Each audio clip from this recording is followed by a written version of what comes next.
خدا کو ناراض کر کے لوگوں کو راضی نہ کرو، کیونکہ لوگوں کے بدلے دوسرے لوگ مل سکتے ہیں مگر خدا کے بدلے کوئی دوسرا خدا نہیں مل سکتا۔ کسی کی بات کا غلط مطلب نہ لو جب تک صحیح مطلب کا امکان موجود ہو۔ پریشانی حالات سے نہیں، خیالات سے آتی ہے۔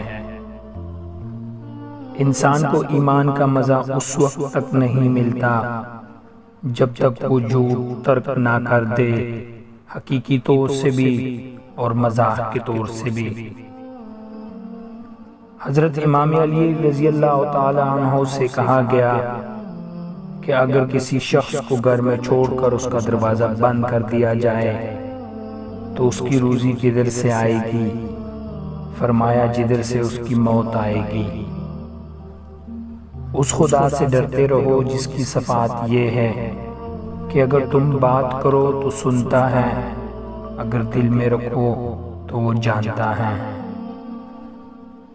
امیر المؤمنین امام علی رضی اللہ عنہ نے فرمایا، میں تمہیں وصیت کرتا ہوں کہ اللہ سے ڈرتے رہنا، قرآن کے بارے میں کہ اس پر عمل کرنے میں دوسروں لوگ تم سے آگے نہ نکل جائیں۔